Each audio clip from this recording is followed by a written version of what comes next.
Hello दोस्तों, स्वागत है आपका हमारे YouTube चैनल पर। आज की कहानी बहुत ही मजेदार है, इसलिए लास्ट तक सुनेगा। यदि मेरे चैनल पर नहीं होंगे तो प्लीज सब्सक्राइब कर दीजिएगा। चलिए कहानी सुनाते हैं। सुबह जब मैं नींद से उठी तब मैंने अपनी बेटी को जगाने का सोचा, इसलिए मैंने उसे आवाज नहीं दी और सीधा उसके कमरे की ओर चल पड़ी।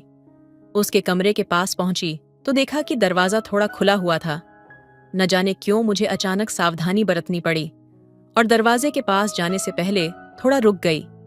फिर धीरे धीरे कदम बढ़ाते हुए दरवाजे के पास पहुंची और बाहर से ही दरवाजे की दरार से अंदर झांकने लगी। तब अंदर का दृश्य देखकर मेरी हालत खराब हो गई। मेरे पूरे शरीर में सनसनी सी दौड़ गई, क्योंकि कविता बिस्तर पर सोई हुई थी। उसने ब्लैक टी शर्ट और काली टाइट जीन्स पहने हुए थी। तब उसकी टी शर्ट थोड़ी ऊपर उठ गई थी। कहने को तो वह बिस्तर के किनारे पर पड़ी थी और उससे थोड़ी ही दूरी पर मेरा बेटा अंजुमन खड़ा था। वह उसके इतने करीब खड़ा होकर उसे ऊपर से नीचे तक देख रहा था, और वह केवल देख ही नहीं रहा था बल्कि उसका हाथ भी हिला रहा था। हे भगवान, अब मैं क्या करूं? इस लड़के की हरकतें, वह इतना निडर हो गया है कि मेरे घर में होते हुए भी वह कविता के कमरे में जाने की हिम्मत कर रहा है और उसे चुपचाप देख रहा है। और सबसे बड़ी बात तो यह थी कि वह मेरा 21 साल का बेटा अंजुमन था, जो मेरी 25 साल की बेटी कविता को देख रहा था। उसके बाद दिन ब दिन उसकी हिम्मत और बढ़ती जा रही थी। उसकी ये हिम्मत देखकर मुझे और भी ज्यादा डर लगने लगा था कि वह कोई और कदम उठाकर कहीं उसे नुकसान ना पहुंचा दे, जिससे उन दोनों के जीवन का विनाश हो जाएगा। अंजुमन के कविता के प्रति इस तरह के विचार मैंने कभी नहीं देखे थे, लेकिन अब वह बड़ा हो रहा था और मैंने उसकी तरफ ध्यान नहीं दिया था। लेकिन दिन ब दिन वह उसकी तरफ ज्यादा आकर्षित होने लगा था। कविता उससे 4 साल बड़ी थी, इसलिए उसकी दुनिया अलग थी। उसके कॉलेज फ्रेंड सर्कल्स अलग थे, जिनका अंजुमन से ज्यादा संबंध नहीं था। वे दोनों घर में एक साथ होते थे, या जब हमारा परिवार कहीं एक साथ जाता था तब वे एक साथ होते थे। जैसे कि आम भाई बहन एक दूसरे के साथ मस्ती करते हैं, एक दूसरे से शरारत करते हैं और एक दूसरे को तंग करते हैं, वैसे ही वो भी व्यवहार करते थे। कविता हमेशा की तरह उसके साथ खुलकर और बेफिक्र होकर रहती थी। शायद उसकी इस बेफिक्र आदत के कारण अंजुमन के मन में उसके प्रति आकर्षण पैदा हो गया था, और फिर उसकी बेफिक्र का फायदा उठाकर अंजुमन उसके और करीब जाने लगा था। कविता अपनी ही दुनिया में मग्न थी, इसलिए उसे कभी ध्यान नहीं आया कि उसका छोटा भाई उसे किस नजर से देखता था। जब भी उसे मौका मिलता वह उसे देखता रहता, खासकर जब वह झुकी हुई होती या नीचे बैठी होती, तब वह उसे हर एंगल से देखता रहता। वह कोई भी देखने का मौका नहीं छोड़ता था, बल्कि मस्ती करने के बहाने उसे छूने की भी कोशिश करता था। जहां नहीं छूना चाहिए वहां भी टच कर दिया करता। इस तरह जब भी उसे मौका मिलता वह कविता के साथ मस्ती करता और उत्साहित होकर झट से अपने कमरे में भाग जाता। वह कमरे में क्यों जाता था ये मुझे समझने में देर नहीं लगी, और जब भी ऐसा कुछ होता मुझे खुद पर शर्मिंदगी महसूस होती, क्योंकि मेरा अपना बेटा मेरी अपनी बेटी को इस तरह देख रहा था। ये मेरे लिए बहुत शर्मनाक बात थी, और अंजुमन के लिए भी, क्योंकि वह यह काम कर रहा था, और मेरे लिए, क्योंकि मैं यह सब देखकर भी कुछ नहीं कर पा रही थी। लेकिन मैं उसे कैसे दोषी ठहराती? मुझे अपने बेटे पर दया आती थी। आज के मॉडर्न जमाने में, जहां बच्चों को टीवी, सिनेमा, इंटरनेट और मोबाइल से असीमित जानकारियां मिलती हैं, उसका असर उनके व्यवहार पर पड़ रहा था। ये कैसे संभव है? बुरा तो ये था कि मैंने कभी नहीं सोचा कि वह ऐसा करेगा। मेरे पति कितनी मेहनत करते हैं ताकि हमारे बच्चों को एक अच्छा और सुखी जीवन मिले। जब उन्हें पता चलेगा कि उनके बेटे का मन इस मॉडर्न दुनिया के कारण कितना भ्रष्ट हो गया है, तब उन्हें कितना दुख पहुंचेगा। और मेरे पति से यह बात कहने की मेरी बिल्कुल भी हिम्मत नहीं थी। अगर उन्हें यह पता चल गया तो वह अंजुमन की मानसिकता को समझने की कोशिश भी नहीं करेंगे और उसे या तो मार पीट कर सुधारेंगे या घर से बाहर निकाल देंगे। इसलिए मैंने सोचा कि अंजुमन के मन की बात कविता को थोड़ा इशारे में बता दूं, ताकि वह उसके साथ सतर्कता से पेश आए। लेकिन इससे यह भी हो सकता था कि उसके मन में अंजुमन के प्रति नफरत पैदा हो जाए और उनके संबंध हमेशा के लिए बिगड़ जाएं। और अगर उसने अंजुमन से कुछ कहा तो अंजुमन गुस्से में आकर कुछ गलत कदम उठा सकता था, जिससे उनका भविष्य बर्बाद हो सकता था। मुझे उन भाई बहन के पवित्र रिश्ते को खत्म नहीं करना था और ना ही उनके असली संबंधों को नुकसान पहुंचाना था। इसलिए मैं कविता को कुछ नहीं बता पाई और अंजुमन पर नजर रखती रही। सही समय पर उसे समझाने का सोचने लगी। अब जब भी अंजुमन कविता को गुपचुप देखता तो मैं उसे किसी न किसी बहाने वहां से हटने पर मजबूर कर देती, जिससे अंजुमन का उतावलापन रुक जाता। लेकिन आज अंजुमन की हिम्मत देखकर मुझे समझ आया कि अब ठोस कदम उठाने का समय आ गया है। अगर मैंने अंजुमन को समय पर नहीं रोका तो वह कविता की जिंदगी बर्बाद कर देगा। मुझे अब कुछ करना था, लेकिन मुझे समझ नहीं आ रहा था कि अंजुमन की इस हरकत पर क्या कदम उठाऊं। मुझे यकीन था कि अगर मैं उसे सही तरीके से संभालूं तो वह सामान्य हो जाएगा। फिर उस समय मुझे जो सही लगा मैंने वह करने का फैसला किया। अगर मैं अचानक अंजुमन को बिना बताए अंदर जाती तो वह घबरा जाता, और अगर कविता उसे उस हालत में देख लेती तो उसे भी बहुत बुरा लगता। इसलिए मैंने सोचा कि थोड़ा शोर मचा दूं ताकि अंजुमन को पता चल जाए कि मैं अब जाग चुकी हूं। इस तरह वह सावधान हो जाएगा और कविता के कमरे से निकल जाएगा। तब मैंने रसोई में जाकर एक प्लेट गिरा दी, जिससे बड़ा शोर हुआ। मेरी उम्मीद के मुताबिक कुछ ही समय बाद मैंने देखा कि अंजुमन की परछाई पास के रास्ते से गुजर रही थी। उसके जाते ही मुझे राहत महसूस हुई। फिर मैंने कविता को आवाज दी और उसे उठाने के लिए उसके कमरे की तरफ गई।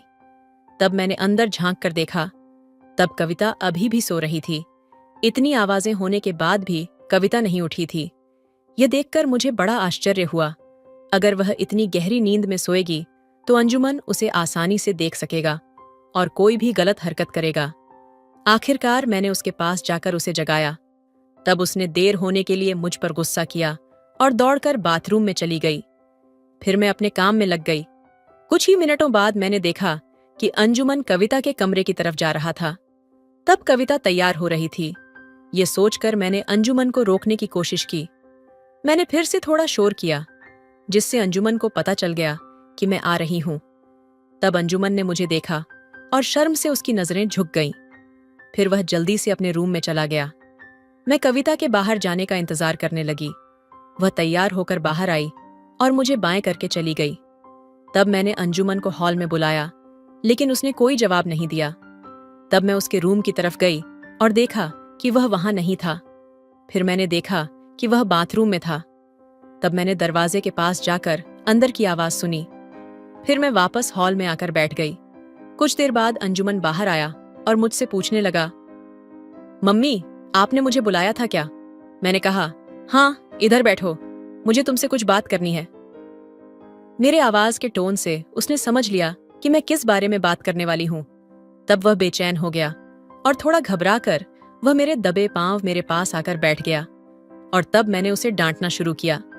पहले वह कविता के कमरे में उसे देख रहा था, जिसका मैंने जिक्र नहीं किया, लेकिन बाद में मैंने देखा कि वह उसे बार बार देख रहा है।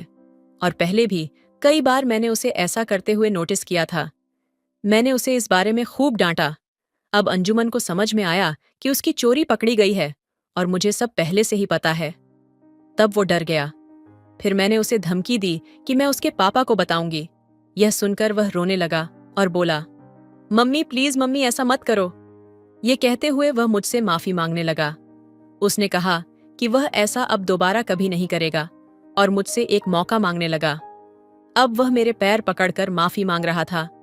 तब मैंने उसे थोड़ा समझाया और बताया कि वह जो कर रहा था वह कितना गलत था और अगर किसी को पता चल गया तो कितनी बदनामी होगी। आखिरकार मैंने उसे यह वादा लिया कि वह अब दोबारा ऐसा नहीं करेगा और उसे डांटना बंद किया। मुझे लगा कि अब वह समझ गया है और फिर ऐसा नहीं करेगा। इसके बाद अंजुमन बिल्कुल सीधा हो गया था। मैंने उसे फिर से कविता को घूरते हुए नहीं पाया और इससे मुझे लगा कि उसने अपनी गलती समझ ली है। ऐसा लगा कि अब वह सुधर गया है। मैंने उसके साथ बातचीत और मेलजोल को 1 महीने तक सीमित रखा ताकि उसे यह एहसास हो कि उसका व्यवहार गलत था। धीरे धीरे सब कुछ सामान्य होने लगा।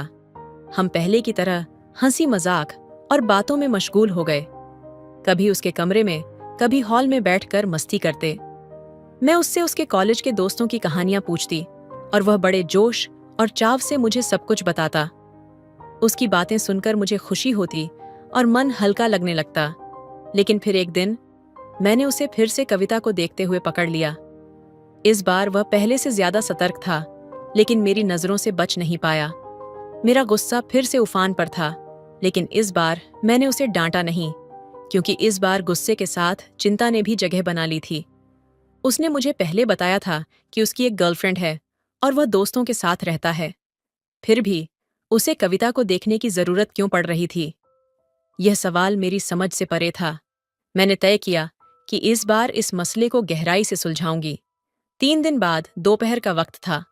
घर में हम दोनों अकेले थे। वह अपने कमरे में था और मैं अपने कमरे में आराम कर रही थी। मैंने मन ही मन ठाना कि आज यह बातचीत होनी ही चाहिए। मैं उसके कमरे की तरफ बढ़ी। दरवाजा बंद था। जब खोलने की कोशिश की तो वह अंदर से लॉक था। मैंने दरवाजा खटखटाया। अंदर से कोई हलचल नहीं हुई। यहां तक पहुंचकर कहानी का मोड़ इतना रहस्यमयी हो गया कि यह सच्चाई का सामना करने की ओर बढ़ रहा था। अब मेरे अगले कदम ने अंजुमन के राज को उजागर करना तय कर दिया था। दरवाजे पर मैंने हल्की दस्तक दी। अंदर से आवाज आई, आओ। दरवाजा खोलते ही अंजुमन ने तुरंत पीछे मुड़कर देखा और बोला, अंदर आ जाओ, दरवाजा बंद कर लो। मैंने थोड़ी हैरानी से पूछा, दरवाजा बंद करने की क्या जरूरत थी? वो थोड़ा झिंझकते हुए बोला, कुछ नहीं, बस मैगजीन पढ़ रहा था। वो बिस्तर के पास बैठा हुआ था और हाथ में मैगजीन पकड़े हुए मुझे दिखाने लगा। लेकिन मेरा दिल कह रहा था, ये बात कुछ और है। मैंने थोड़ा मुस्कुराते हुए कहा, अगर बस पढ़ रहे थे तो दरवाजा क्यों बंद किया? उसने नजरें चुराते हुए कहा, ऐसी कोई बात नहीं है। देखो, ये मैगजीन कॉलेज की पत्रिका है। मैं उसके बिस्तर के पास बैठ गई और कहा, क्या पढ़ रहे थे इसमें? उसने मैगजीन खोलकर एक लेख दिखाया। मैंने उसे पढ़ने की कोशिश की, लेकिन मेरा ध्यान लेख से ज्यादा उसकी झिंझक पर था। मैंने कहा, बताना तो सही, इसमें ऐसा क्या खास है जो इतना ध्यान लगा रहे हो? वो थोड़ा शांत हो गया। शायद वो कुछ छिपा रहा था, या शायद उसे यकीन नहीं था कि मुझे क्या बताना चाहिए। मैंने माहौल को हल्का करने के लिए कहा, चलो मुझे भी पढ़ाओ, फिर मैं बताऊंगी क्या खास है। मैं उसके पास बिस्तर पर लेट गई। अंजुमन पीठ के बल लेटा हुआ था। हमारी आंखें मिल गईं। उसकी आंखों में एक अजीब सी बेचैनी थी। हमने साथ में वो लेख पढ़ा। लेख खत्म होते ही उसने कहा, इसमें और कुछ खास नहीं है। तुम क्या पढ़ना चाहती हो? मैंने हल्के से मुस्कुराते हुए कहा, मुझे सिर्फ ये जानना है कि तुम क्या सोच रहे हो। उसने मुझे मैगजीन थमाई।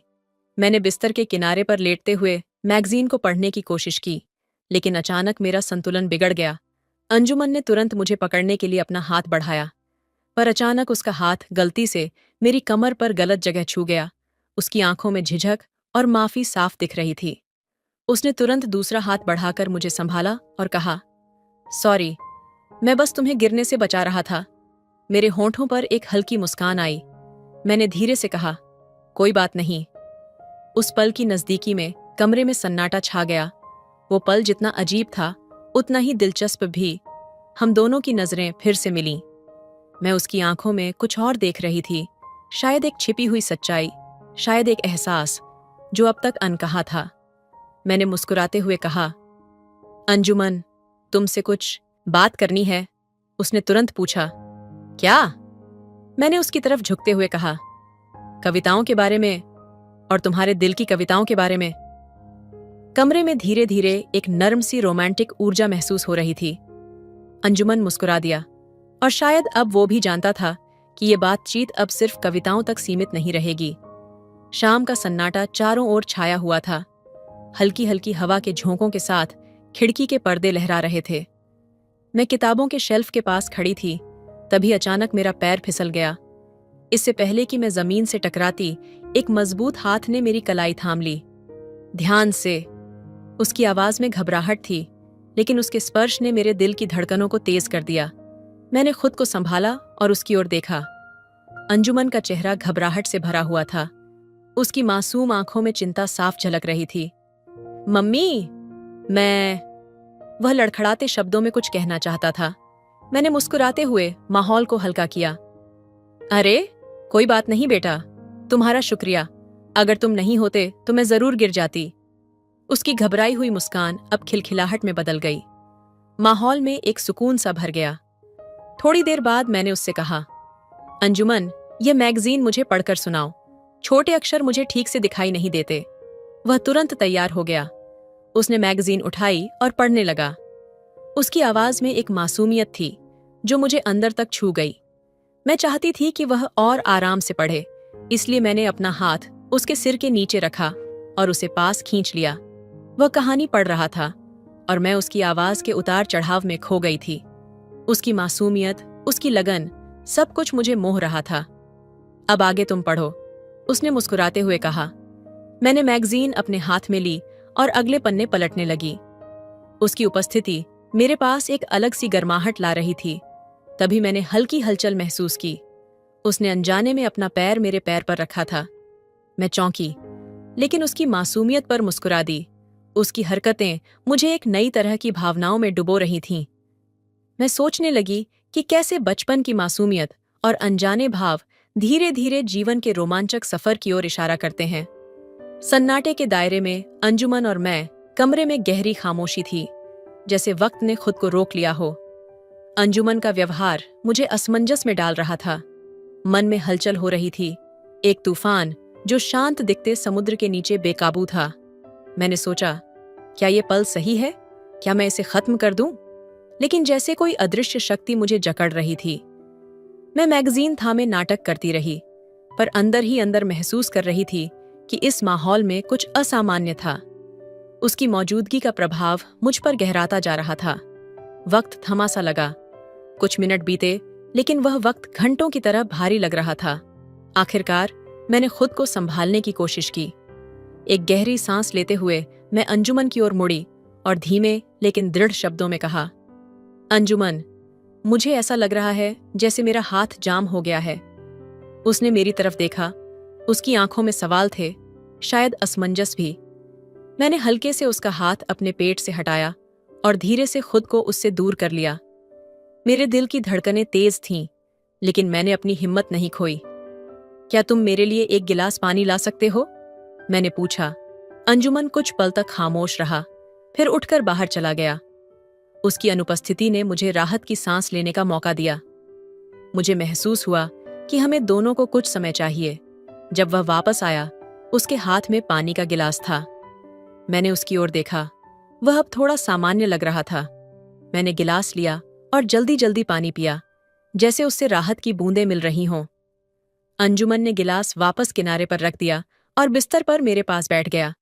उसके चेहरे पर हल्की झिझक और मेरे अंदर बाकी सवाल, लेकिन वह खामोशी अब बोझिल नहीं थी। यह एक नया आरंभ था, शायद हमारे रिश्ते की एक नई परत। तो अब? मैंने मुस्कान के साथ पूछा। हमने हल्की बातचीत शुरू की। धीरे धीरे कमरे की खामोशी में मिठास घुलने लगी, लेकिन दिल के कोने में यह एहसास था कि यह सिर्फ एक अध्याय था। पूरी कहानी अभी बाकी थी।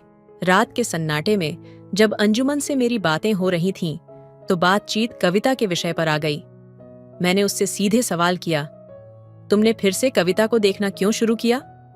अंजुमन ने पहले थोड़ी झिझक दिखाई और बात को टालने की कोशिश की, लेकिन मैंने उसे उदाहरण देकर समझाया कि मैंने कैसे महसूस किया था कि वह उसे देख रहा था। आखिरकार उसने स्वीकार किया कि मैं गलत नहीं थी। हालांकि उसने यह भी कहा कि उसकी नीयत में कोई खोट नहीं थी। मैंने उसकी बातों को हल्के अंदाज में लिया और मुस्कुराते हुए कहा, देखो अंजुमन, अगर फिर से ऐसा हुआ तो इस बार मैं तुम्हें इतनी आसानी से माफ नहीं करूंगी। उसने भी मुस्कुराकर वादा किया कि वह अब ऐसा कुछ नहीं करेगा। इसके बाद हमारी बातचीत दूसरे विषयों पर शिफ्ट हो गई। थोड़ी देर बाद मैंने कहा, अब मुझे जाना चाहिए, और मैं उसके कमरे से निकलकर अपने कमरे में आ गई। अपने कमरे में आते ही मैंने बिस्तर पर बैठकर उस पूरी घटना पर विचार करना शुरू किया। अंजुमन की आंखों और उसके हाव-भाव ने मुझे कहीं गहरे प्रभावित किया था। मैं आईने के सामने खड़ी हो गई और खुद को गौर से देखने लगी। मन में सवाल उठा, क्या मेरे और अंजुमन के बीच एक अनकहा जुड़ाव है? और जवाब मिला, शायद हाँ। इस एहसास ने मेरे भीतर एक अजीब सी हलचल मचा दी। मुझे समझ आ गया था कि मुझे अंजुमन का ध्यान कविता से हटाना होगा। इस विचार ने मेरे भीतर एक नई ऊर्जा भर दी। मैंने खुद को फिर से तैयार करने का फैसला किया, न सिर्फ अंजुमन के लिए, बल्कि अपने आत्मसम्मान और आत्मविश्वास के लिए। अगले दिन से मैंने खुद पर काम करना शुरू किया। मैंने सख्त डाइटिंग शुरू की, तले भुने और मसालेदार खाने को अलविदा कह दिया। हर सुबह योगा और एक्सरसाइज मेरे रूटीन का हिस्सा बन गए। 2 महीने की मेहनत के बाद मेरा शरीर बदलने लगा। मैं पहले से अधिक स्लिम और फिट महसूस करने लगी। अब मैंने ढीले ढाले कपड़े पहनना बंद कर दिया। उनकी जगह फिटिंग वाले परिधान ने ले ली। जो साड़ियां मैंने खुद से दूर कर दी थीं, उन्हें फिर से पहनने लगी। खास तौर पर मेरी पसंदीदा बनारसी साड़ियां, जिनमें खुद को देखकर मैं खिल उठती थी। मेरे इस बदलाव को किसी ने नोटिस न किया हो, यह तो नामुमकिन था। सबसे पहले मेरे घरवालों ने ध्यान दिया, फिर पड़ोसियों और दोस्तों ने भी तारीफ की। मेरी एक पुरानी दोस्त, जो पास के पार्लर की मालकिन थी, हमेशा मुझे फेशियल और ब्लीच करवाने के लिए कहती थी। अब मैंने उसकी सलाह मानी और खुद को और निखारने के लिए पार्लर जाने लगी। मेरे बालों को नई स्टाइल और रंग देकर मैंने अपने व्यक्तित्व में एक और नयापन जोड़ा। जब मैं आईने में खुद को देखती तो यह नई मैं पहले से कहीं ज्यादा आत्मविश्वास से भरी नजर आती। 1 महीने के भीतर मेरा रूप रंग पूरी तरह बदल चुका था।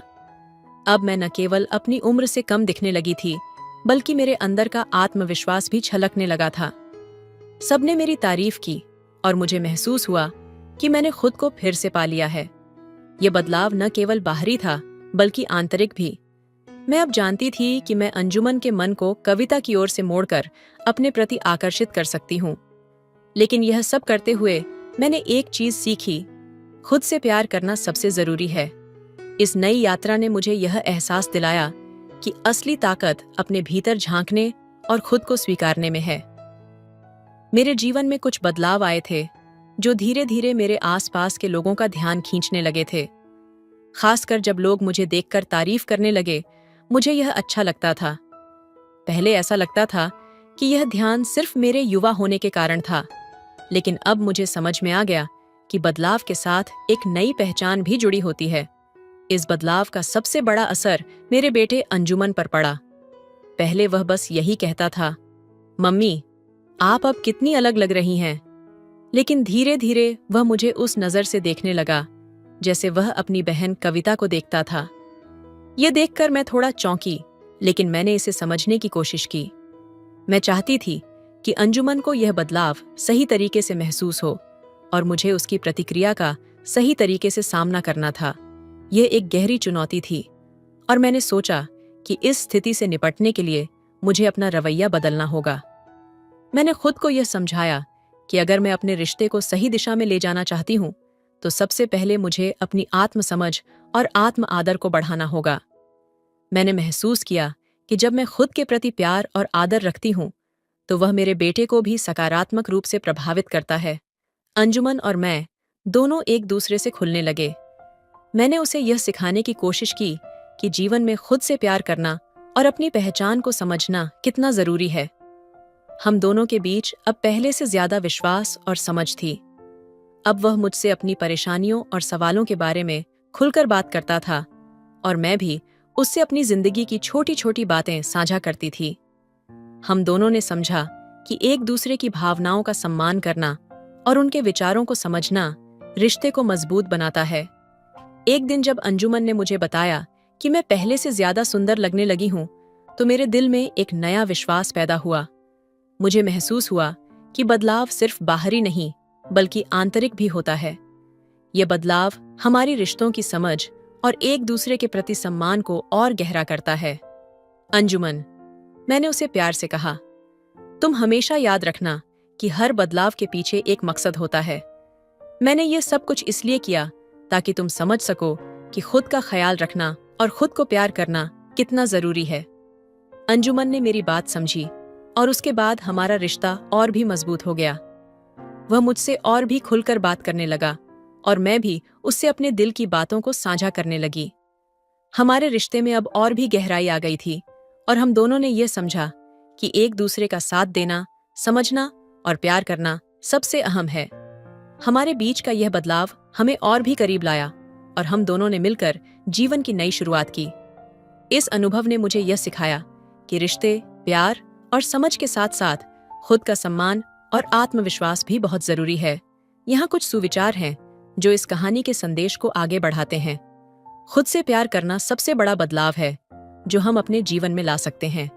जब हम खुद को समझते हैं और अपनाते हैं तो हमारी आत्मविश्वास और रिश्ते दोनों मजबूत होते हैं।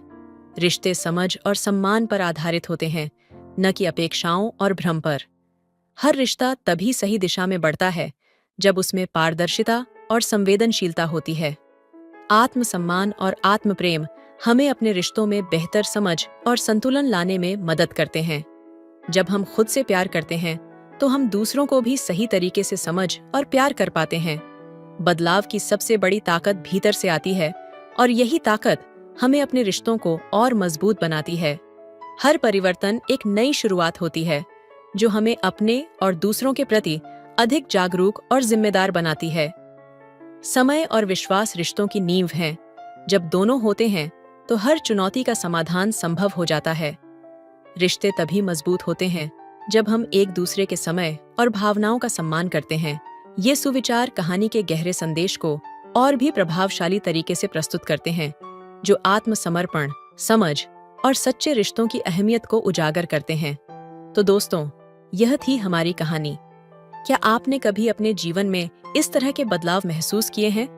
हमें अपनी राय जरूर बताएं और अगर आपको यह वीडियो पसंद आया हो तो लाइक, शेयर और सब्सक्राइब करना न भूलें।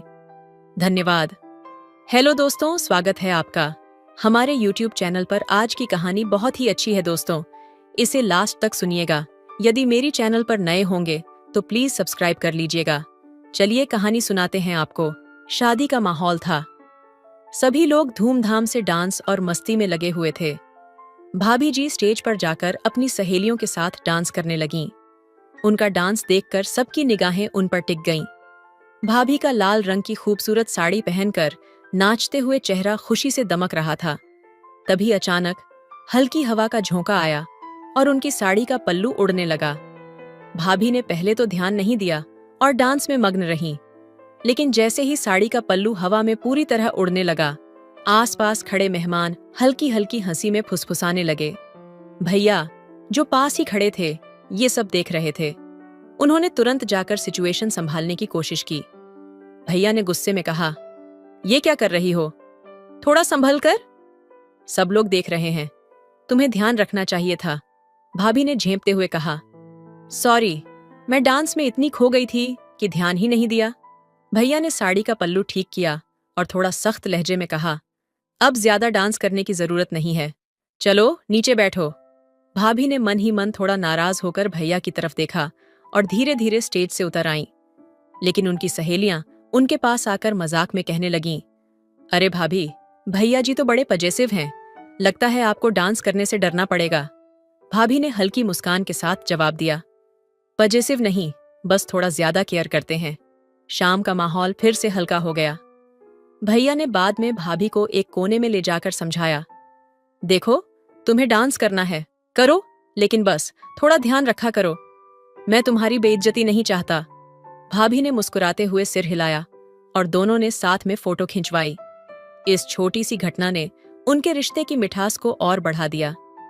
शाम ढल चुकी थी और शादी का माहौल और भी रंगीन हो गया था। हल्की ठंडी हवा चल रही थी और चारों ओर रोशनी झिलमिला रही थी। भाभी अभी भी भैया की डांट के बाद थोड़ा खिन्न सी थीं। वो मंडप के पास बैठी हुई थीं, लेकिन उनकी आंखों में हल्का सा गुस्सा और नमी दिख रही थी।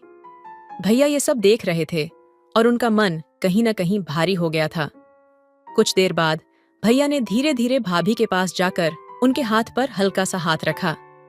भाभी ने नजरें ऊपर उठाईं, लेकिन कुछ नहीं कहा। भैया ने एक गहरी सांस लेते हुए कहा, सुनो, जो कुछ भी हुआ मैं उसका दोषी हूं। शायद मुझे तुम्हें सबके सामने डांटना नहीं चाहिए था, लेकिन समझो, तुम्हें लेकर मेरी चिंता ही मेरी कमजोरी है। मैं बस नहीं चाहता था कि कोई तुम्हें लेकर कुछ गलत सोचे। भाभी ने हल्के से अपनी पलकें झपकाईं और धीमी आवाज में बोली, मुझे समझ है तुम्हारी फिक्र की, लेकिन तुम्हारी बातों ने मुझे बुरा महसूस कराया। क्या तुम्हें नहीं लगता कि तुम्हारे प्यार में थोड़ी आजादी भी होनी चाहिए?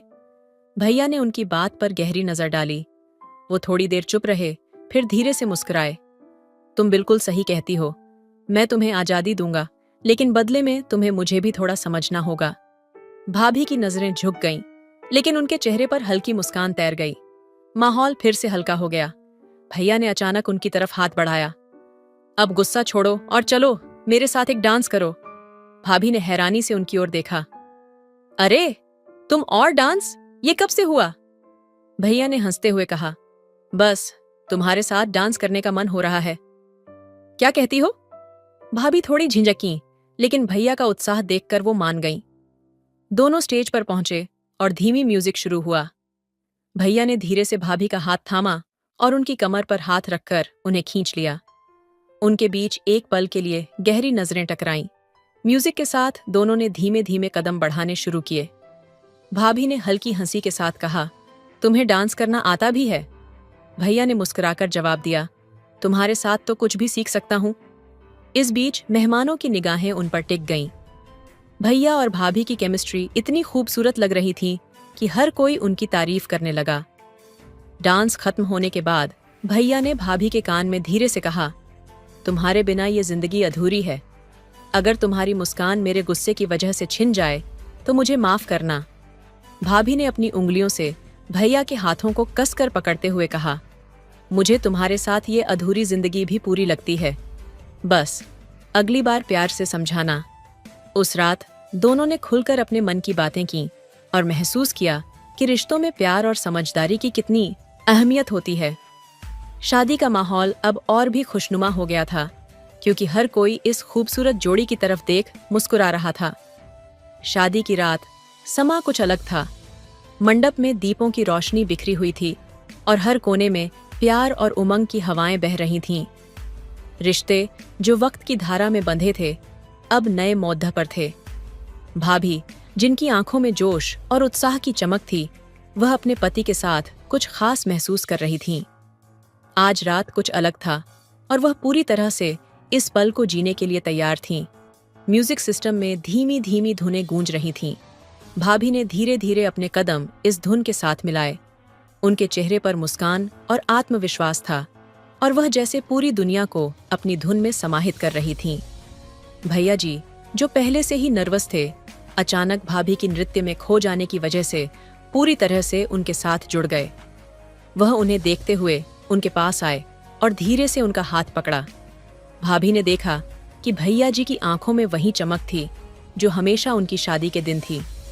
इस बार वह न केवल पत्नी के रूप में बल्कि एक सशक्त साथी के रूप में खड़ी थीं।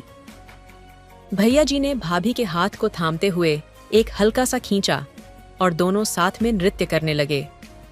जैसे जैसे वह एक दूसरे के करीब आते गए, उनका प्यार एक नए रूप में खिलने लगा था। दूसरी तरफ सभी मेहमान भी इस खूबसूरत नृत्य और रिश्ते की ताजगी को महसूस कर रहे थे। भाभी और भैया जी के बीच का रोमांस शरारत और समझ का सुंदर मिश्रण था।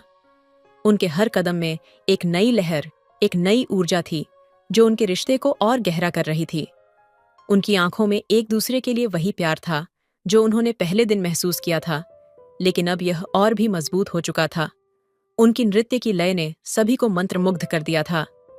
वह दोनों अब केवल एक दूसरे में खो गए थे, जैसे समय और स्थान का कोई अस्तित्व ही न हो। हर पल, हर हरकत में एक नई ख्वाहिश थी, एक नई उम्मीद थी। ये पल, ये रात उनके रिश्ते का सबसे सुंदर और यादगार हिस्सा बन चुकी थी। रात का माहौल धीरे धीरे बदल रहा था। विवाह की खुशियां, संगीत की धुनें और नृत्य की ऊर्जा ने सभी को जकड़ लिया था, लेकिन भाभी और भैया जी के बीच कुछ था जो उनके दिलों में चुपके से उभर रहा था। वह प्यार जो पहले कभी पूरी तरह से खोला नहीं गया था, अब धीरे धीरे दबाव महसूस कर रहा था। भाभी, जो पहले अपने पति के साथ नृत्य कर रही थीं, अचानक थोड़ी चुप हो गईं। उनकी आंखों में कुछ अधूरी बातें थीं, कुछ सवाल थे जो हमेशा उनके दिल में दबी हुई थीं। भैया जी ने यह महसूस किया। वह उनके पास गए और धीरे से उनका हाथ पकड़ा, लेकिन भाभी ने अपना हाथ धीरे से खींच लिया। क्या हुआ? भैया जी ने अपनी आवाज में थोड़ी चिंता के साथ पूछा। भाभी ने सिर झुका लिया और हल्की सी मुस्कान के साथ कहा, कुछ नहीं, बस थक गई हूं। लेकिन उनकी आंखों ने बहुत कुछ कह दिया। भैया जी ने महसूस किया कि कुछ तो था जो भाभी की चुप्पी में छिपा था। वह जानता था कि ये न केवल रात का जादू था, बल्कि रिश्ते में कुछ अज्ञात हलचल भी थी। क्या तुम मुझसे कुछ कहना चाहती हो? भैया जी ने फिर से पूछा। इस बार उनकी आवाज में एक हल्का सा डर था, क्योंकि वह नहीं चाहते थे कि उनके बीच कोई गलतफहमी आए। भाभी ने गहरी सांस ली और बोला, क्या कभी सोचा है कि हम दोनों के बीच इतनी दूरी क्यों है? क्यों हमारी बातों में अब वह पुरानी नमी नहीं है? क्यों तुम मुझे अब पहले जैसे नहीं समझ पाते? ये सुनते ही भैया जी का दिल धड़कने लगा। उन्होंने भाभी की ओर देखा और एक ठहरी हुई चुप्पी में डूब गए। वह समझने लगे थे कि भाभी के दिल में कुछ सवाल थे जो उन्होंने कभी खुद से नहीं किए थे। भाभी ने धीरे धीरे अपने दिल की बातों को बाहर निकालना शुरू किया। मैं महसूस करती हूँ कि हमारी शादी में कुछ चीजें अधूरी हैं। हम एक दूसरे के पास तो होते हैं, लेकिन क्या हम वाकई एक दूसरे को समझ पा रहे हैं? भैया जी ने थोड़ी देर तक चुप रहकर उनकी बातें सुनी। वह जान गए थे कि भाभी के दिल में एक संघर्ष था जो उन्हें अब तक नहीं दिखा था। वह खुद भी महसूस कर रहे थे कि रिश्ते में कुछ उलझनें थीं। वह जानते थे कि इन अनकहे शब्दों के बीच कुछ और था जो उनके रिश्ते को मजबूत या फिर कमजोर कर सकता था। मैं समझता हूं, भैया जी ने धीरे से कहा, लेकिन क्या तुम जानती हो कि मैं तुमसे कितना प्यार करता हूं? कभी कभी हमें एक दूसरे को और गहरे से समझने की जरूरत होती है, और यह समय हम दोनों के लिए है। भाभी ने उनके चेहरे पर देखा और एक हल्की सी मुस्कान उनके होंठों पर आई। मुझे पता है, लेकिन हमें एक दूसरे से और भी ज्यादा सच्चाई से बात करनी होगी। मैं जानती हूँ कि हम एक दूसरे के लिए बने हैं, लेकिन हमें अपने रिश्ते को और गहराई से समझने का समय चाहिए। उनकी बातों में एक सच्चाई थी जो रिश्ते के बारे में बहुत कुछ बता रही थी। यह एक नई शुरुआत की तरह था, लेकिन यह भी एक एहसास था कि जब तक दोनों एक दूसरे को पूरी तरह से समझेंगे और एक दूसरे के साथ पूरी तरह से जुड़ेंगे नहीं, तब तक वह पुराना जादू वापस नहीं लौट सकता था। भाभी और भैया जी की बातचीत के बाद कुछ देर के लिए कमरे में गहरी चुप्पी छा गई थी। उनकी आंखों में सवाल और उत्तर दोनों ही थे, और दिल में एक अजीब सा बवंडर था। भाभी का चेहरा अब भी थोड़ा उतरा हुआ था, जैसे कुछ बोला न जा रहा हो, और भैया जी का दिल भी भारी था, क्योंकि वह जान रहे थे कि रिश्ते में यह खामोशी शायद एक नए मोड़ की शुरुआत है। कुछ देर बाद भाभी ने धीरे से सर उठाया और कहा, क्या तुम कभी महसूस करते हो कि हम दोनों का रिश्ता जैसे रेत की दीवार पर खड़ा हो? भैया जी का दिल धड़कते हुए हल्का सा टूट गया, क्योंकि वह जानते थे कि भाभी की ये बातें उनकी गहरी उलझन का प्रतीक थीं। भैया जी ने एक गहरी सांस ली और भाभी की ओर देखा। क्या तुम ये कहना चाहती हो कि हम अब एक दूसरे से दूर हो गए हैं? उन्होंने धीरे से पूछा। हाँ, भाभी ने अपने गले में कसावट के साथ कहा। हम दोनों एक दूसरे के करीब तो होते हैं, लेकिन फिर भी दूर रहते हैं। वह सच्चा कनेक्शन, वह जुड़ाव जो हमें पहले महसूस होता था, अब कहीं खो सा गया है। यह सुनकर भैया जी का दिल और भी भारी हो गया। वह यह नहीं चाहते थे कि उनका रिश्ता इस मुकाम पर पहुंचे जहां समझ और प्यार की कमी महसूस हो, लेकिन वह जानते थे कि यह उनकी जिम्मेदारी है। उन्हें अपने रिश्ते को फिर से संजीवनी देने के लिए कदम उठाना होगा। मुझे तुम्हारा दर्द समझ आता है, भैया जी ने कहा, और भाभी की ओर बढ़ते हुए उनका हाथ पकड़ा। हम दोनों ने शायद कभी अपनी भावनाओं को पूरी तरह से एक दूसरे से नहीं साझा किया। हम दोनों ने अपनी अपनी परेशानियों को अंदर दबाए रखा। मुझे लगता है हम दोनों को एक दूसरे से सच्ची बातें करनी चाहिए, बिना किसी डर या शर्म के। भाभी ने उनकी आंखों में देखा और महसूस किया कि वह जो कह रहे हैं वह सच था। उनके दिल में भले ही कई सवाल थे, लेकिन इस क्षण में भैया जी ने उन्हें यह एहसास दिलाया कि वे दोनों एक दूसरे से अधिक जुड़े हुए हैं जितना वह खुद समझते थे। तुम सही कह रहे हो, भाभी ने धीरे से कहा। हमें एक दूसरे से और खुलकर बात करनी होगी। मैं जानती हूं कि हम दोनों का रिश्ता मजबूत है, लेकिन हमें खुद को और अपने दिल को पूरी तरह से खोलने की जरूरत है। भैया जी ने उनकी आंखों में देखा और उनके चेहरे पर हल्की सी मुस्कान आ गई। वह जान गए थे कि यह एक नया आरंभ है, जहां वे दोनों अपने रिश्ते को एक नई दिशा में ले जाएंगे। वह प्यार और समझ से भरा हुआ एक नया अध्याय होगा, जिसमें दोनों पार्टनर अपने डर और असुरक्षाओं को सच्चाई से साझा करेंगे। फिर एक पल के लिए दोनों के बीच कोई शब्द नहीं थे, लेकिन उस चुप्पी में कुछ था, एक गहरी समझ, एक शांति जो दोनों के दिलों को जोड़ रही थी। वह पल, वह समझ एक ऐसे रिश्ते की नींव रख रही थी जो सिर्फ शारीरिक नहीं, बल्कि मानसिक और भावनात्मक रूप से भी मजबूत था। भाभी ने धीरे से अपना सिर भैया जी के कंधे पर रखा और भैया जी ने उनकी पीठ पर हाथ फेरा। वह दोनों जानते थे कि इस पल ने उनके रिश्ते को एक नया मोड़ दिया है और अब उन्हें एक दूसरे के साथ अपने दिलों की गहराई से जुड़ने का समय मिल चुका था। रात की चुप्पी अब भी कमरे में गहरी थी, लेकिन भाभी और भैया जी दोनों की आंखों में एक नई समझ थी। वे एक दूसरे के साथ खड़े थे और हालांकि कुछ भी कहे बिना एक दूसरे के दिल की धड़कन को महसूस कर रहे थे। यह वह क्षण था जब रिश्ते में बदलाव आ रहा था, लेकिन किसी अनजाने डर के कारण दोनों के दिलों में कुछ खालीपन था, कुछ अधूरा था। भाभी ने अपनी नजरें झुका दी और फिर धीरे से कहा, क्या तुम मुझे कभी पूरी तरह से समझ पाओगे? यह सवाल उनकी नजरों में तैर रहा था, जैसे वो किसी गहरे जाल में फंसी हों। भैया जी ने थोड़ी देर चुप्पी के बाद कहा, तुम समझाओगी तो शायद मैं समझ पाऊं। तुम हमेशा मेरे पास होती हो, लेकिन क्या तुम खुद को मेरे पास महसूस करती हो? भाभी ने सिर झुकाया और एक लंबी गहरी सांस ली। जब तुम पास होते हो तो लगता है जैसे सब कुछ ठीक है, उन्होंने धीमे से कहा, लेकिन फिर भी कहीं ना कहीं एक कमी महसूस होती है। कभी कभी मुझे ऐसा लगता है कि हम दोनों एक दूसरे से दूर हो गए हैं और मैं इस दूरी को पूरी तरह से खत्म नहीं कर पा रही हूं। भैया जी का दिल थोड़ा सा सिहर गया। वह जान रहे थे कि भाभी की बातों में एक गहरी कड़वाहट थी जो केवल वक्त और समझ की कमी से बढ़ी थी।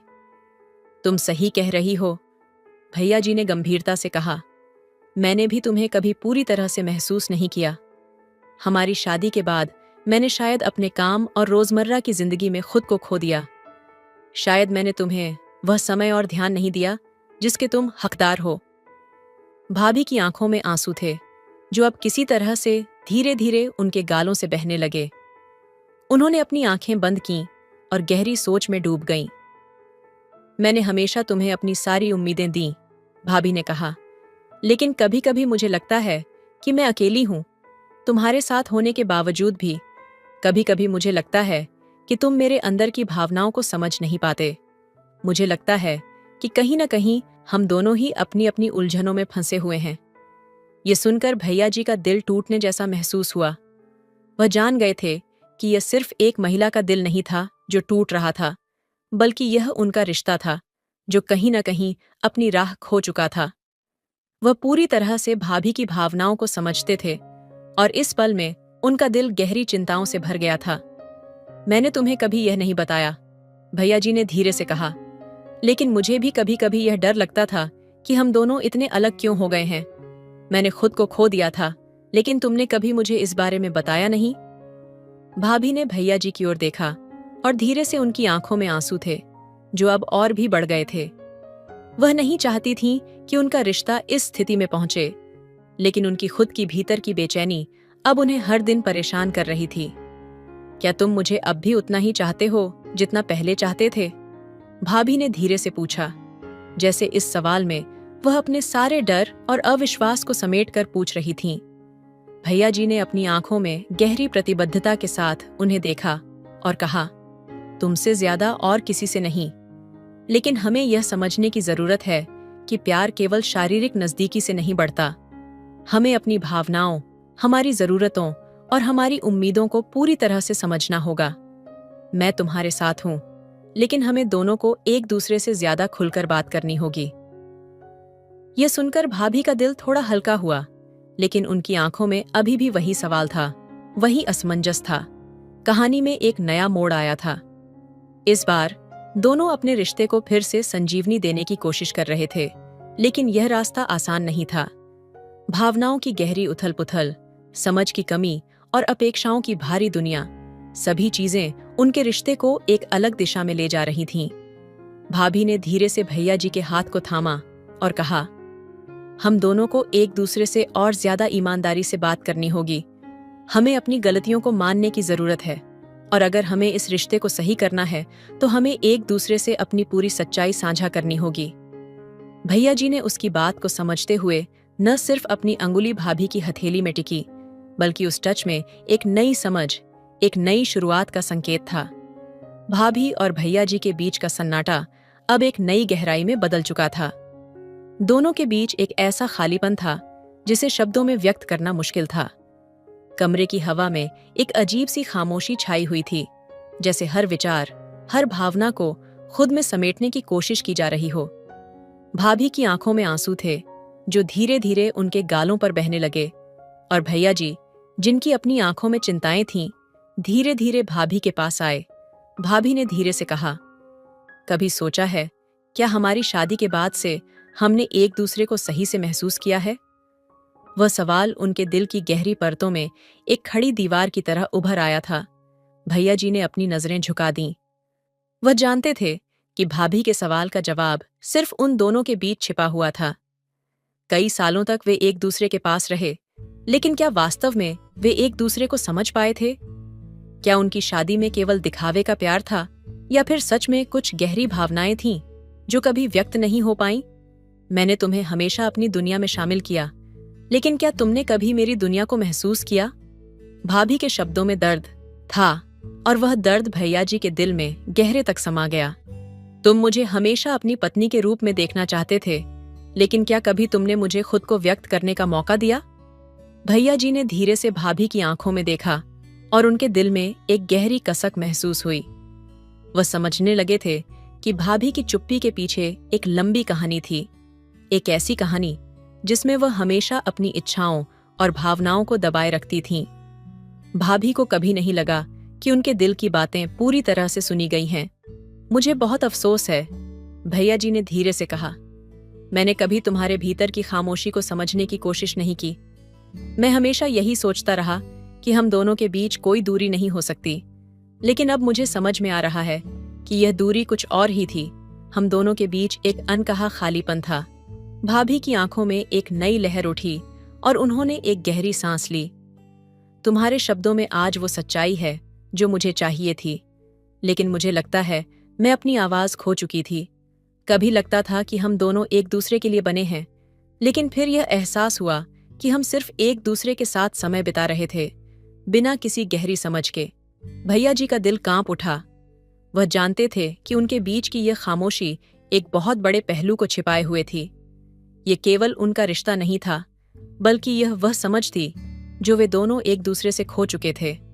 हमारे रिश्ते में बहुत कुछ अधूरा था, भाभी ने धीमे से कहा, लेकिन क्या तुम तैयार हो इसे फिर से बनाने के लिए? क्या तुम तैयार हो अपने दिल से मुझे समझने के लिए? भैया जी ने अपने दिल की गहराई से महसूस किया कि यह एक ऐसा पल था जो अगर सही दिशा में लिया गया तो उनके रिश्ते को पूरी तरह से बदल सकता था। वह भाभी की ओर बढ़े और उनके हाथ को थामते हुए कहा, मैं जानता हूं कि मैंने बहुत सी गलतियां की हैं, लेकिन मैं तुमसे दिल से माफी चाहता हूं।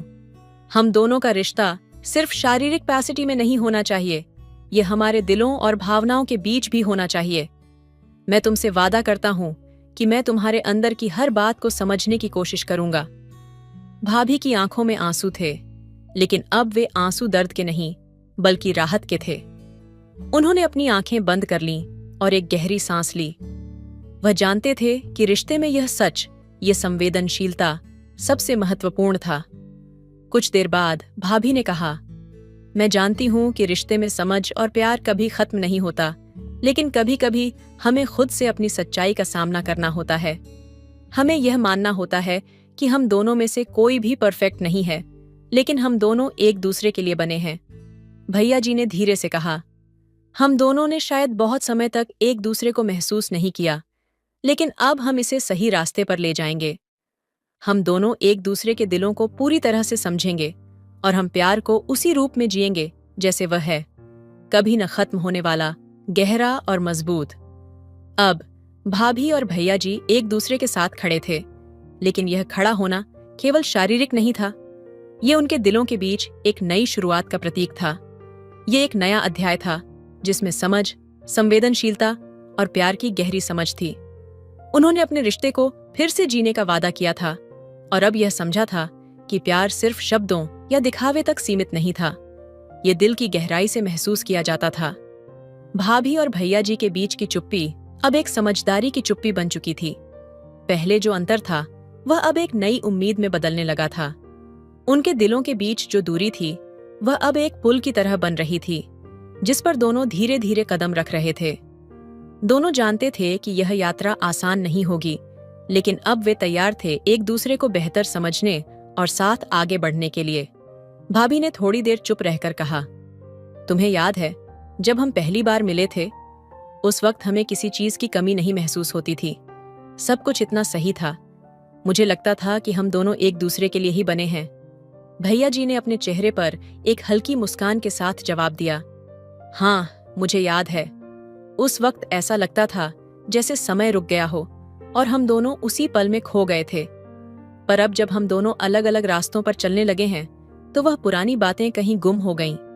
भाभी की आंखों में हल्की सी उदासी थी, लेकिन उन्होंने अपने गहरे विचारों को वापस समेटते हुए कहा, क्या तुम कभी महसूस करते हो कि हम दोनों के बीच जो खामोशी है वह हमें और दूर कर रही है?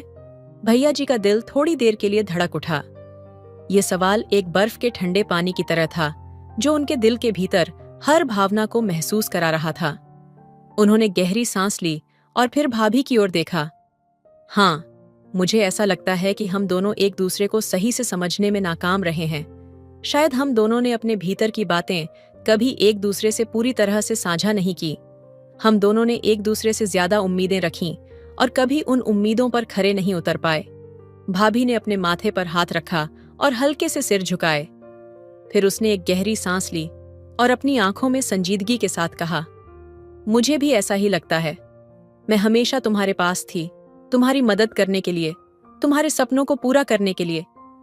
लेकिन कभी कभी लगता था कि तुम मुझे समझ नहीं पा रहे थे। मुझे कभी ये महसूस हुआ कि हम दोनों एक दूसरे के पास होने के बावजूद भी एक दूसरे से बहुत दूर होते जा रहे थे। भैया जी का दिल एक बार फिर से धड़कने लगा। वह चाहते थे कि इस दूरी को खत्म किया जाए, लेकिन कैसे? वे दोनों अब तक बहुत कुछ खो चुके थे, लेकिन उन्हें यह एहसास हुआ कि कुछ तो ऐसा था जो अभी भी बचा हुआ था।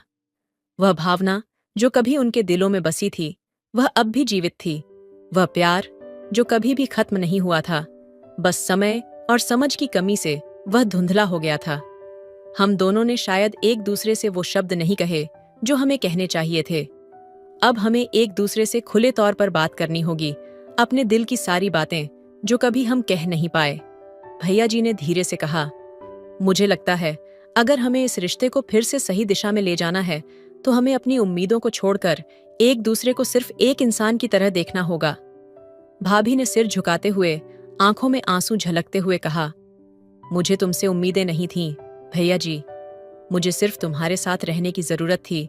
मुझे सिर्फ तुम्हारा समझना चाहिए था। शायद मैंने भी कभी अपनी बातों को सही से नहीं रखा। अब दोनों के बीच की खामोशी एक अलग ही रूप में सामने आई थी। ये वह खामोशी थी जो समझ और स्वीकार्यता की थी। अब उनका रिश्ता केवल एक आदर्श या उम्मीदों से परे था।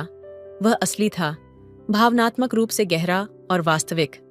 भैया जी ने धीरे से भाभी का हाथ पकड़ा और कहा, हम दोनों अपनी गलतियों से सीखे हैं और अब हमें अपनी उम्मीदें नहीं, बल्कि अपने एक दूसरे के साथ समय को फिर से सही तरीके से जीने की जरूरत है। भाभी ने हल्की सी मुस्कान के साथ उसकी ओर देखा और वह जान गई थी कि अब जो भी होगा वह कुछ नया होगा, कुछ बेहतर होगा। शायद दोनों को फिर से अपने रिश्ते को एक नई रोशनी में देखना था, लेकिन यह एक नई शुरुआत थी और इसमें केवल प्यार और समझ की बुनियाद थी। तो दोस्तों, आपको यह कहानी कैसी लगी कमेंट करके जरूर बताएं। मिलते हैं अगली कहानी, तब तक अपना ख्याल रखिए। धन्यवाद। हेलो दोस्तों, स्वागत है आपका हमारे YouTube चैनल पर। प्लीज दोस्तों, आज की कहानी बहुत ही ज्यादा रोमांस भरी स्टोरी है और बहुत ही मजेदार है। प्लीज स्टोरी को लास्ट तक सुनिएगा, बहुत मजा आने वाला है। तो चलिए जल्दी से कहानी शुरू करते हैं। दोपहर का समय था, घर में सन्नाटा पसरा हुआ था। मैं और मेरे देवर, जो हमेशा की तरह छोटे छोटे मुद्दों पर हंसी खुशी बहस करते थे, आज ब्लू फिल्म देखने को लेकर बहस में उलझ गए। वह अपने पसंदीदा एक्शन फिल्म देखना चाहते थे, जबकि मैं रोमांटिक ब्लू फिल्म पर जोर दे रही थी। बात बहस से बढ़कर झगड़े तक पहुंच गई। मैं गुस्से में भर गई थी। मेरी सहन शक्ति जैसे जवाब दे रही थी। उन्होंने चिढ़ाते हुए कुछ ऐसा कह दिया जो मेरे अहंकार को ठेस पहुंचा गया। ताव में आकर मैंने पास रखा तौलिया खींच दिया जो उनके हाथ में था। अचानक इस हरकत से कमरे में एक पल के लिए सन्नाटा छा गया। वह हक्का बक्का रह गए और मुझे भी अपने किए पर तुरंत पछतावा हुआ। मुझे समझ में नहीं आया कि मैं क्या करूं। उनकी आंखों में हल्की नाराजगी थी, लेकिन वह कुछ कहे बिना चुपचाप दूसरे कमरे में चले गए। मैंने महसूस किया कि मेरा यह कदम गलत था। रिश्तों की नींव आपसी समझ और सम्मान पर टिकी होती है, और मैंने उस पल में उसे झकझोर दिया था। थोड़ी देर बाद जब मैंने अपनी गलती स्वीकार करने की हिम्मत जुटाई तो मैं उनके पास गई। वह अपने फोन पर कुछ स्क्रॉल कर रहे थे, लेकिन जैसे ही मैंने कहा, मुझे माफ कर दीजिए देवर जी, गुस्से में मैंने गलत कर दिया, उन्होंने मुस्कुराकर मेरी ओर देखा। उन्होंने कहा, भाभी, झगड़े तो होते रहते हैं, लेकिन आपका ऐसा गुस्सा पहली बार देखा। खैर, अब मूवी चुनने का फैसला आपके हाथ में है, लेकिन अगली बार मुझसे इतनी जल्दी नाराज मत हुआ कीजिए। उनकी बात सुनकर मैं मुस्कुरा दी और दोनों ने आपस में मूवी के लिए सहमति बना ली। उस दिन मुझे एक बड़ी सीख मिली। रिश्तों में बहसें और झगड़े आम बात हैं, लेकिन इनसे बड़ा है एक दूसरे की भावनाओं को समझना और उनकी कद्र करना। उस घटना ने हमारे रिश्ते को और मजबूत बना दिया।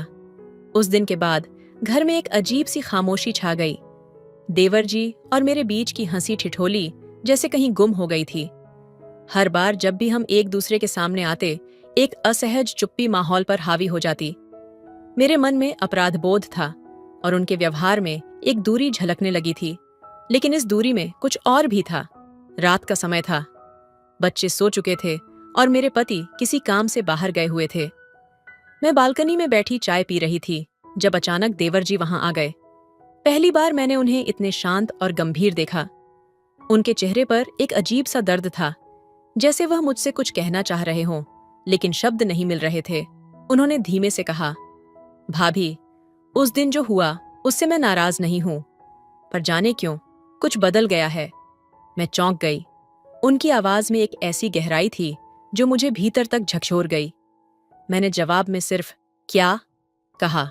उन्होंने नजरें झुका लीं और कहा, मैंने कभी सोचा भी नहीं था कि एक पल में इतने सारे भाव एक साथ आ सकते हैं। गुस्सा, शर्मिंदगी और शायद कुछ ऐसा भी जिसे मैं खुद समझ नहीं पा रहा। उनकी ये बात सुनकर मेरा दिल तेजी से धड़कने लगा। मैं समझ नहीं पा रही थी कि यह बातचीत हमें किस दिशा में ले जा रही है। मैं बस उनकी ओर देखती रही। उनकी आंखों में कुछ ऐसा था जो मुझे बेचैन कर रहा था।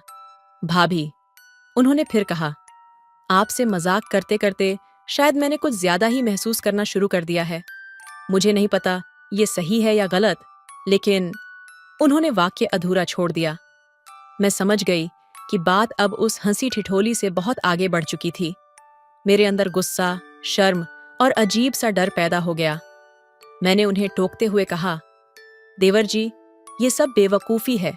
हम एक ही परिवार का हिस्सा हैं और ऐसी बातें रिश्तों को तोड़ सकती हैं। वह चुप हो गए, लेकिन उनके चेहरे पर एक गहरी उदासी थी।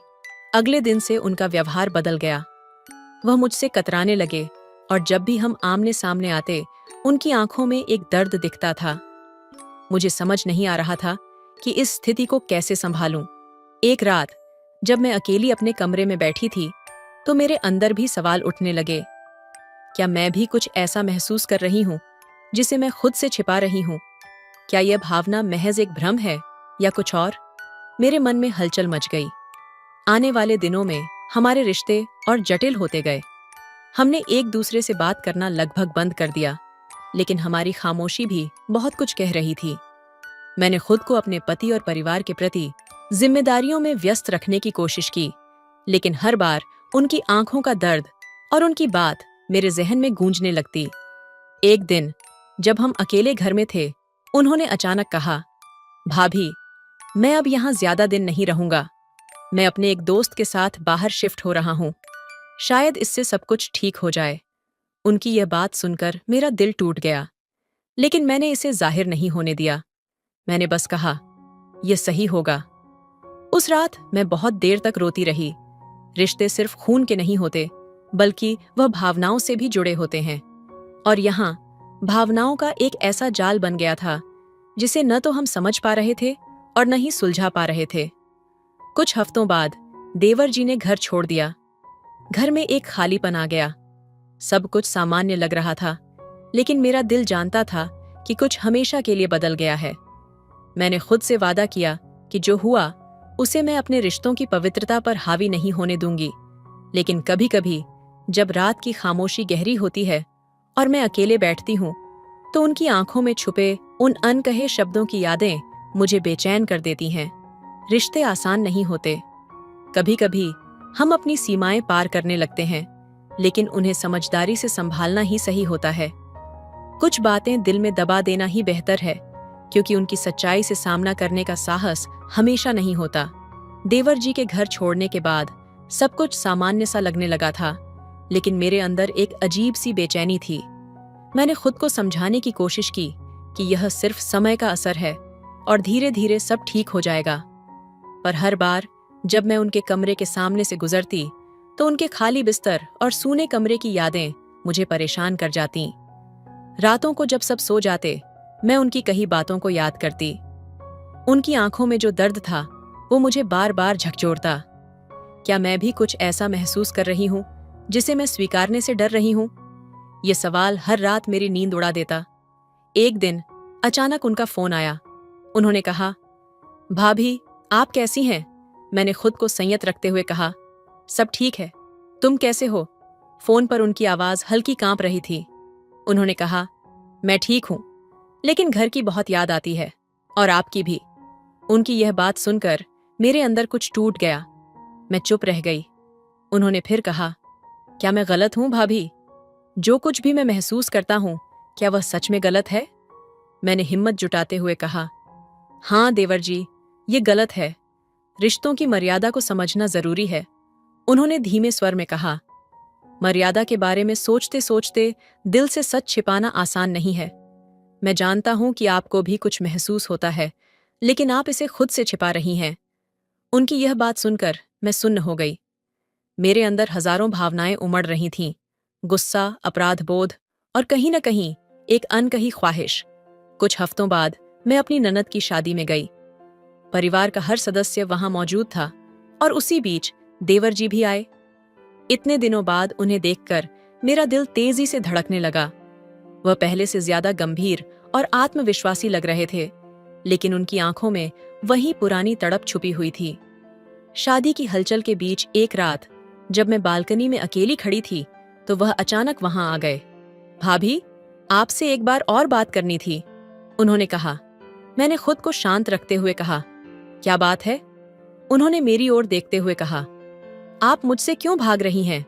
आप यह क्यों नहीं मान लेती कि हमारे बीच जो कुछ है वह सिर्फ एक भ्रम नहीं है? उनकी यह बात सुनकर मैं असमंजस में पड़ गई। मैं जानती थी कि यह बात गलत दिशा में जा रही है, लेकिन मेरे अंदर कहीं न कहीं एक ऐसा कोना था जो उनकी बात को सच मानने के लिए तैयार था। देवर जी, रिश्ते केवल भावनाओं पर नहीं टिकते। हमें समाज, परिवार और मर्यादाओं का भी ध्यान रखना पड़ता है, मैंने कहा। उन्होंने धीरे से कहा, क्या आप अपने दिल की सच्चाई से हमेशा भागती रहेंगी भाभी? न कि आंखों में देखना मुश्किल हो गया। मैं वहां से चली गई, लेकिन उस रात मेरी आंखों से आंसू बहते रहे। शादी के बाद देवर जी ने हमारे घर आना लगभग बंद कर दिया। मैंने सोचा था कि वक्त के साथ यह सब भुला दिया जाएगा, लेकिन ऐसा नहीं हुआ। वह मेरे सपनों में आने लगे और उनकी बातें मेरे दिल में गूंजती रहीं। एक दिन जब मैं अपने पति के साथ बाजार में थी, तो अचानक देवर जी दिखाई दिए। उनके साथ एक लड़की थी। वह खुश दिख रहे थे, और मैंने पहली बार उनके चेहरे पर वह दर्द गायब देखा। ये कौन है? मैंने उनसे पूछा। उन्होंने मुस्कुराकर कहा, ये मेरी मंगेतर है, अगले महीने हमारी शादी है। उनकी बात सुनकर मेरे पैरों के नीचे से जैसे जमीन खिसक गई।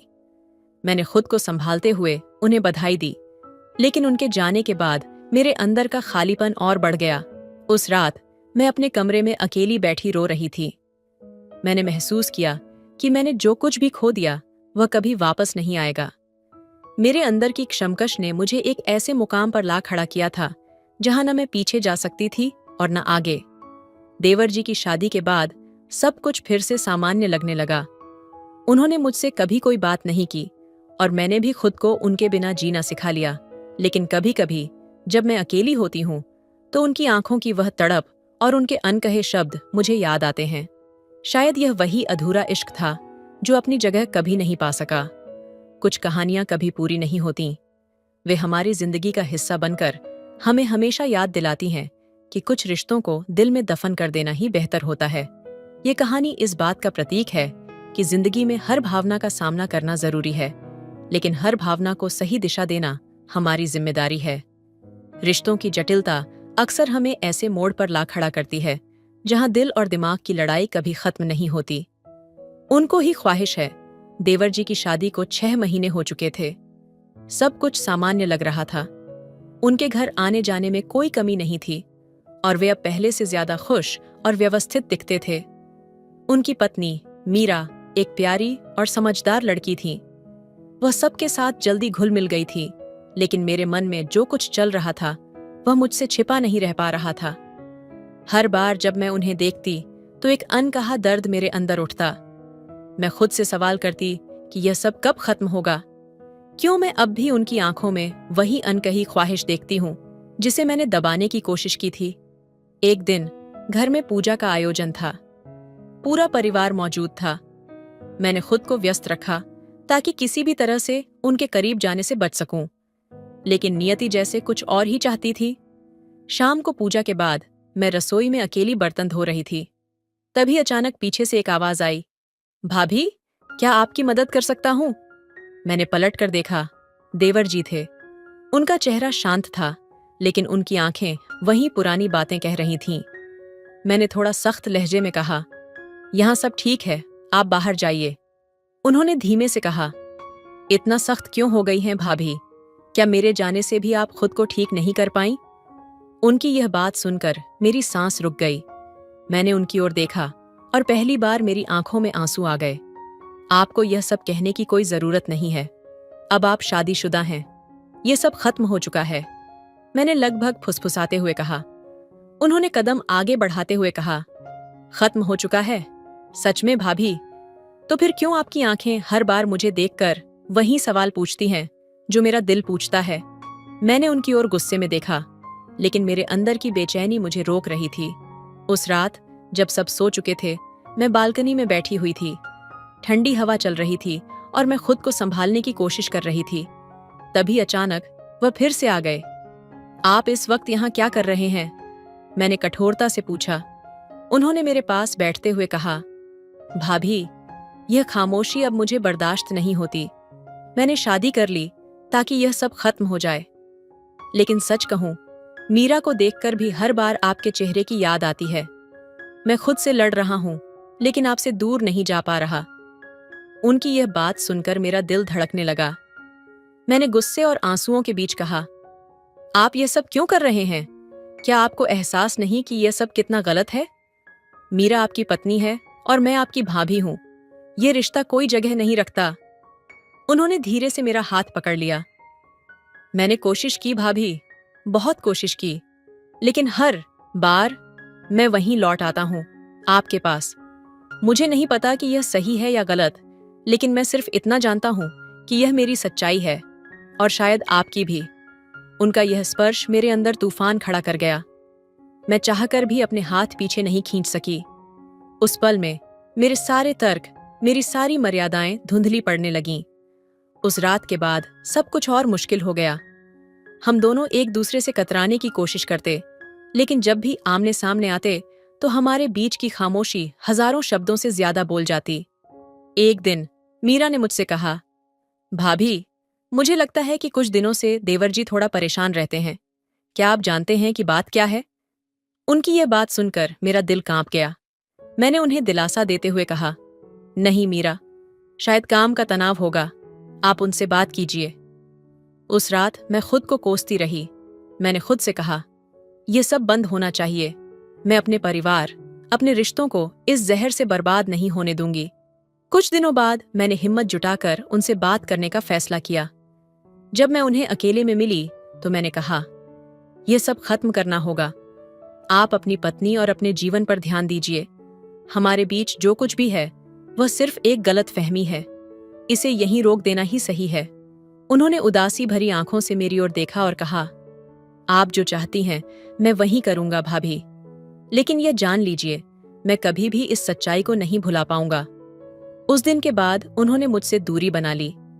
वे मीरा के साथ खुश दिखने की कोशिश करते, लेकिन मैं जानती थी कि उनके दिल में अब भी वही ख्वाहिश छुपी हुई थी।